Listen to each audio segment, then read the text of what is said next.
Hey everyone! In this video I'm going to be giving an overview of the expenditures policy tool. Check out my overview of the public policy portal video if you want to see the big picture, but this fits in the policy formulation stage and sits alongside regulation, taxation, exhortation, and public enterprise as one of the 5 policy tools that are available to governments.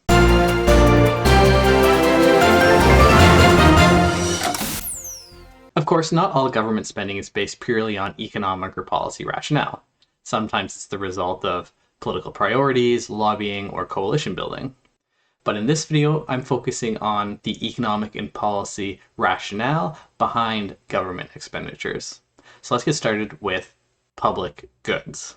Public goods are goods or services that would not traditionally be provided by the private sector. That's because they're non-rival or non-excludable. What that means is something is non-rival if someone using the good doesn't diminish the quantity available or the quality for someone else. And it's non-excludable if you can't stop someone from using it once it's been created. Now, the classic example of a public good that's always given is national security. It's non-rival because someone living in the country once it's secure is not diminishing anyone else's quality of security in the nation. And it's non-excludable because, well, the country's secure, I can't stop my neighbor from benefiting from that security. However, beyond that traditional example, I wanted to give another, basic research. Now, basic research is non-rival because my use of that knowledge doesn't diminish your ability to use that knowledge.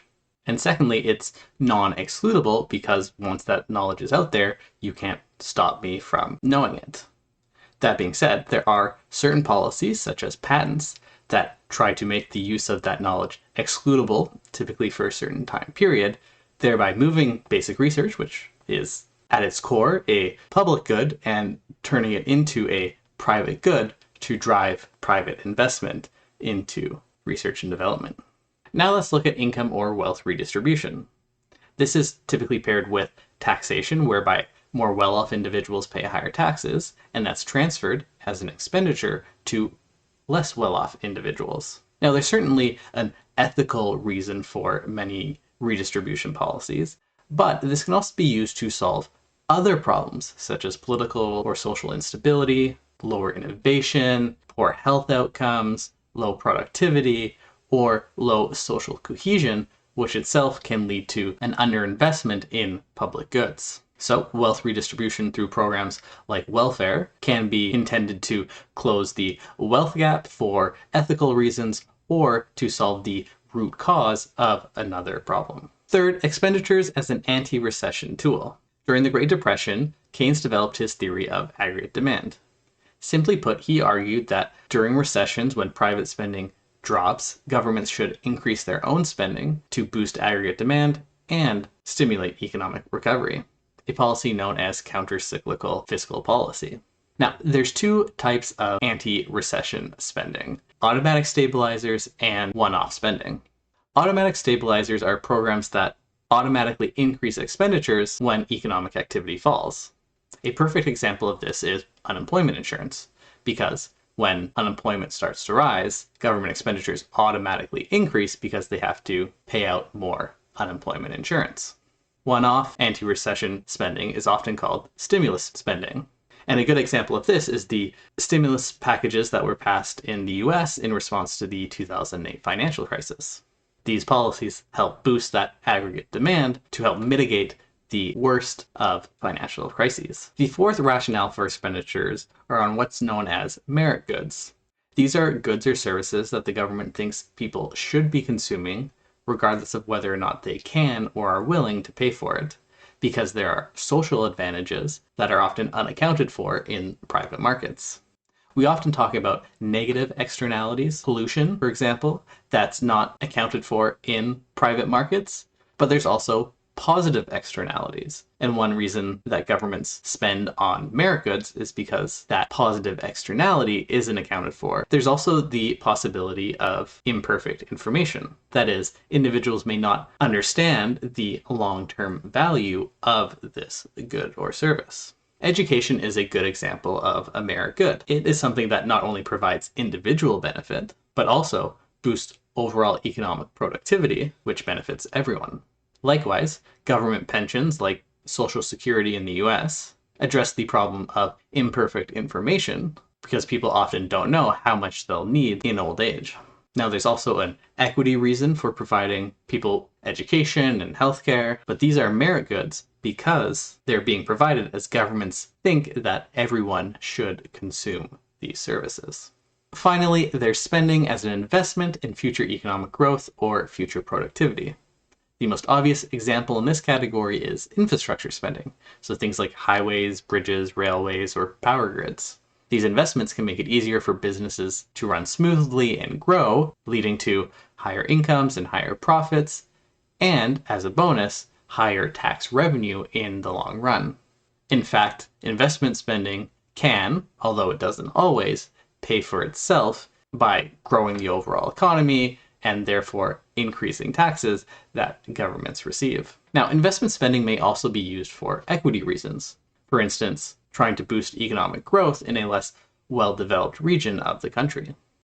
Although investment spending has the characteristics of merit goods, I'm separating it out into its own category, the investment category, because its primary goal is to foster long-term economic growth. Now let's shift gears and look at how government spending impacts the broader economy.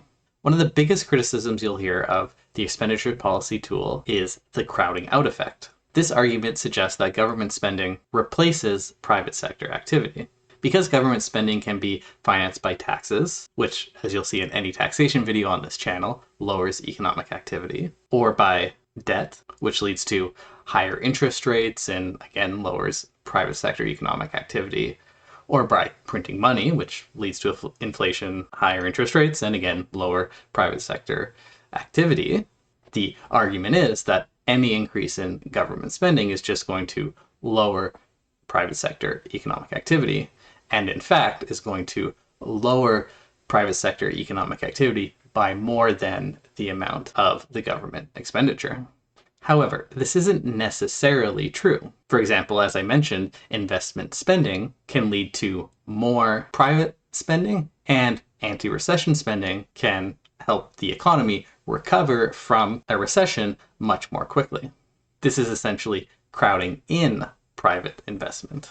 The government multiplier refers to the concept that government spending can lead to larger increases in national income or GDP than just the spending itself. The idea, often taught in first-year economics, is that the businesses or individuals that receive the government spending will then themselves spend that in the economy, thus leading to the multiplier effect.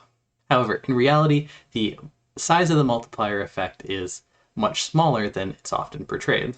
And that's because it greatly depends on the state of the economy and how the spending is financed. Rewind 30 seconds if you want to see the crowding out effect. That being said, there still can be, and often is, a small positive multiplier effect from government spending. In taxation, we like to talk about the excess burden. Well, in spending, there is an excess benefit in that government spending yields a greater impact on GDP than just the spending itself. And that's before accounting for the benefits of things like investment spending on economic growth. The final thing I want to discuss is how government spending can lead to increased economic inefficiencies. First, government spending can distort economic incentives. For example, spending to reduce inequality must be carefully designed to avoid creating a disincentive to work that ultimately leads to a smaller labor supply. Similarly, spending to prop up underperforming regions can unintentionally discourage people from moving to more productive centers, which can ultimately slow the growth of the broader economy by preventing the economy from reaching its optimal equilibrium. Then there's also the issue of intergenerational or dynamic efficiency. Lots of borrowing today to fund spending can boost economic activity, but that comes at the expense of lower economic activity in the future as that debt has to be repaid. But that's it for this video. If you enjoyed, please like and subscribe, and I will see you in the next one.